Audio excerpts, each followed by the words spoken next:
Professionalism is often misunderstood to be about appearances. However, most people are able to recognize professionalism when they see it and experience it. So, whenever you experience a service, you are able to tell whether it is a professional service or an unprofessional service. Especially when it comes to switching careers, the one thing that will help you more than anything else in establishing a positive identity in your new career is your professionalism. Hi, I'm Divya Tampi. I'm a mid-career and an emotional wellness coach. I'm on a mission to help mid-career professionals activate their core by discovering their dream career and making the switch. If you like this video, make sure that you hit the like button, subscribe it, and click on the bell icon so that you get notified every time I come with a new video.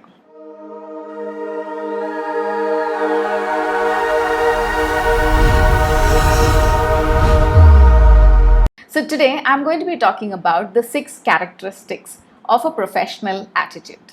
The first characteristic that I want to speak about is about keeping promises. Whenever we opt for a service, we expect that we will get the service that we actually paid for. For example, if you book a taxi for a long distance travel and you've booked a sedan, however, what you get is a hatchback, you are going to be really upset because in your perception, the promises that were made by the company were not kept. Similarly, if you go to a restaurant and you look at the menu and there's a particular dish that looks exciting, so you place the order for the dish.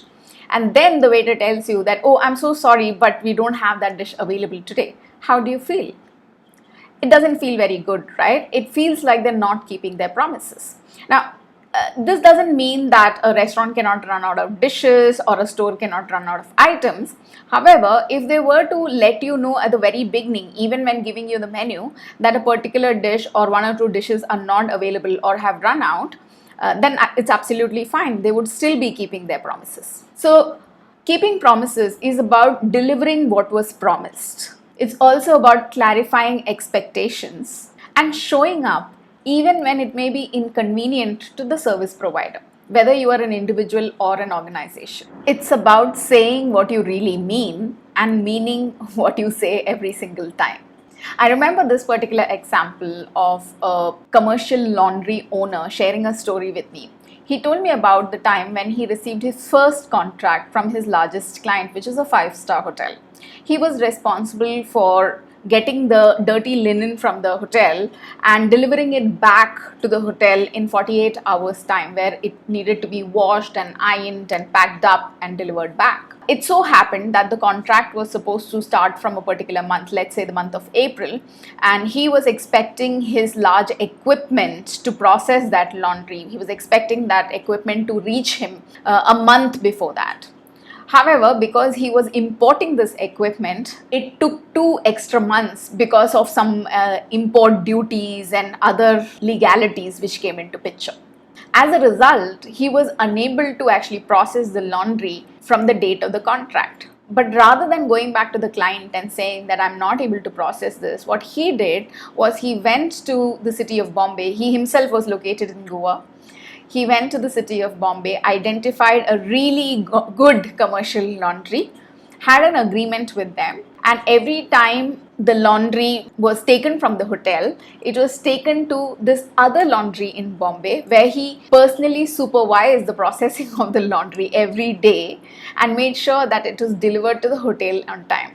And this went on for an entire month, and it cost him a lot of money. And I was very surprised to hear this story and asked him that what is it that stopped him from going back to the client and telling the client that he would not be able to process it, because he had a genuine reason for not being able to do that. And he told me, well, it wouldn't have been professional because they were counting on me to be able to serve their own guests, and I really wanted to keep my word. To me, that is one of the highest standards of keeping your promises and a sign of being highly professional in your attitude. The second characteristic of being professional is customer focus. really being focused on the needs of the customer. For example, if you're running a boutique and a customer comes to you, it's important that you pay attention to what is it that the customer is looking for, rather than what are the designs that may be trending and what makes you happy. So trying to understand the customer's perspective, what they may be hoping and expecting, is really very important when it comes to customer focus and professionalism. So there was a particular study which was done by an insurance company, and what they wanted to find out from the study was which of the doctors had a higher chance of being sued, which means which of the doctors had a higher chance of having a case filed against them by the patients. What they found in their research was what differentiated a doctor in terms of a higher chance of being sued as against another who had a very low chance of being sued was not their educational qualification, was not their competency, was not how they looked and how good results they had. What differentiated was the amount of time that they spent with each patient. So the doctors who had lower chance of being sued by the patients spent a full 3 minutes extra with the patient. So on an average, doctors spent about 15 minutes with each patient, and the doctors who had a lesser chance of being sued spent 18 minutes with a patient.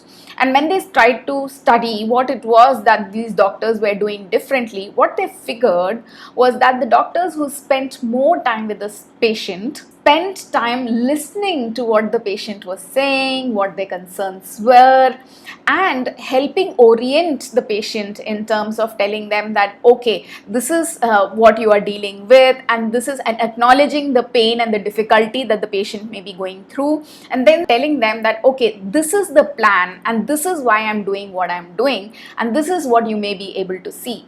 Not only that, before actually completing that conversation, the doctor would generally ask the patient if they had any further questions and answer all the questions that the patients had. And this automatically reduced the chances significantly that a particular doctor would get sued or a patient would file a case against that particular doctor. Interestingly, such doctors who spent more time with their patients, even when they made a mistake, the patients were extremely hesitant to file a case against them. That tells you the power of listening. The third characteristic is integrity. That's simple enough, but not always very easy to follow for everybody. So what is integrity? Integrity is about transparency. It's about having ethical practices and not resorting to shortcuts which could lead to difficulties in the long run, mainly for the customer. It is about discussing any changes that may be about to happen with the customer so that they are also in the loop and on the same page as you as a service provider. It's also about giving credit where it is due. So if you have taken ideas as a service provider from somebody else, giving credit to from wherever you have taken the idea from. And also it is the willingness to admit mistakes that you make. Mistakes can happen to any of us, no matter how professional we are. But how willing are we to admit those mistakes and take the necessary action to make up for it? That is what differentiates a professional person from an unprofessional one. Another characteristic is quality. Providing quality in the service that you provide, the products that you provide, taking pride in the work that you do and the services that you provide. And one very important factor when it comes to quality is consistency. I was recently reading this book which is called Thou Shall Prosper. And in that, the author spoke about how customers of the Holiday Inn Hotel would want to go back to Holiday Inn Hotel again and again, which means that no matter which city they were traveling to in the US, they would want to stay at the Holiday Inn Hotel, even if it required them to travel a few miles extra. And the reason for that is because whenever they went to a Holiday Inn Hotel, they knew that they could expect the same level of service in every single hotel. They knew that they could expect to have a particular kind of soap, or that the size of the room would be standard, that they could expect the same amenities in every single hotel, no matter which city or town they went to. So you see, consistency is an important factor. A customer should not have to worry about your moods or how your day went to be assured about the same quality of service. So if there is predictability in the kind of service that you provide to your customers, that defines the level of quality that you provide.